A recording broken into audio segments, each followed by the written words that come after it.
You're good. You're good. All right. Start with the collar and iron pretty flat with some pressure and steam from the tip of the collar to the center of the neck. Then flip it around and start on the other side and go from the tip of the collar to the center of the neck. That way, if there's any excess or stretchability in the collar, it doesn't get all pressed to one side and makes a pleat or a lump here. It goes to the center. Then turn the collar down, and this is the collar stand. This is the collar. This is the collar stand. And then you want to iron a good crease along that edge. That way it lies down really flat.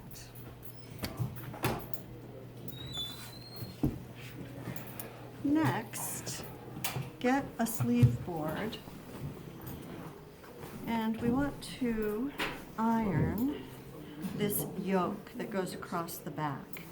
So we need to isolate that, and I use the sleeve board for that. You may want to flip the collar up. Here again, you want to iron from the shoulder to the center.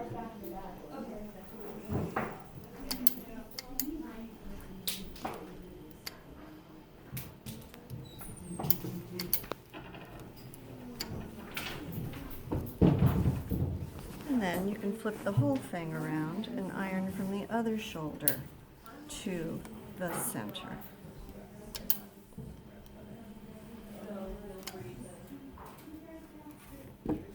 Great. You might have noticed I was putting a little bit of tension on that. That's because these threads sometimes, when they're washed and dried, want to shrink up, but ironing it with a little bit of tension on it just flattens that out nicely. All right, moving on. Pull that collar down. Next we want to, again, divide and conquer and isolate and iron the cuff. And you just want to iron the cuff like that and make sure we haven't ironed any creases in that. You'll notice on the sleeve there are pleats that are springing straight out from the cuff. And so since we have the cuff open and those pleats flat right there, we can just flatten those pleats and make them look really crisp. This is the cuff closure and placket, so we want to iron that like that. And then we want to fold and iron the sleeve. We want to fold this, get the seam right down at the bottom, and then we want to pull any excess out from underneath. We don't want to iron a crease in like that underneath, so we want to make sure that this is really flat, and we can sort of feel that. You can feel with your fingers if there's a lump happening under there. You want to make sure the placket is nice and flat underneath, and then you can iron that.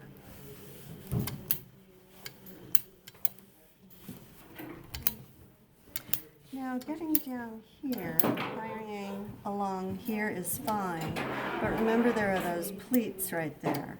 So, and the placket is underneath here, so just be aware of what you're ironing underneath as well. Yeah, so turn that over. Make sure this is nice and flat and continue that. Nice. Then you would repeat with the other sleeve.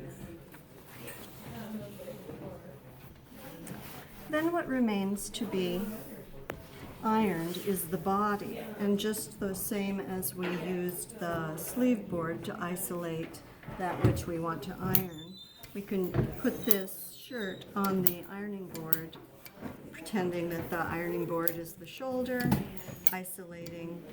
ironing between the buttons, or in this case, the front of this shirt is quick rigged with snaps. And manipulating the shirt around. Now the side seam here under the arm is curved, and so see, there's the curve of the waist. So since I've pretty much ironed the front, I'm going to manipulate the front like that so that I can have the side seam be flat. And did you notice I was tugging on this again so that the seam of that thread gets pulled back out and ironed flat. So come around to the back. Here again on the back is this tuck, or pleat rather, into the shoulder. That's so that we have a little more room to move. And so we want to be mindful. Ouch! Watch out, irons are hot. You can iron right over that.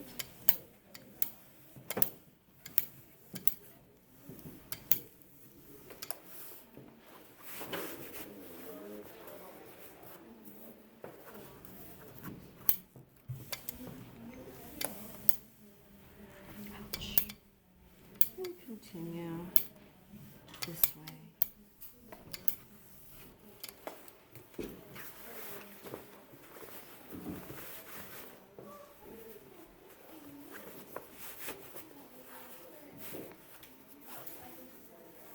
There are sometimes labels and extra buttons sewn here, so just make sure that you've got those good and flat before you iron over them.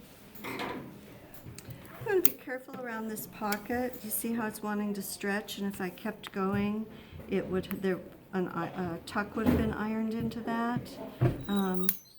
Just don't do it. Start on the other side, iron to the middle that way, and it ends up smooth and flat. Here again, you don't want to be ironing over these plastic buttons. You want to iron with the tip of the iron through between them.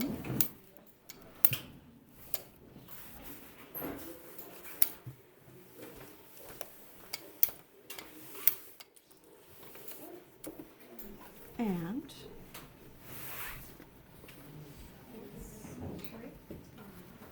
there you have your crisply ironed shirt. When you put that back on the hanger, you want to hang it by buttoning or snapping the top button, and then the collar button rather, and then the next button down. And then that's going to hang nicely on the rack.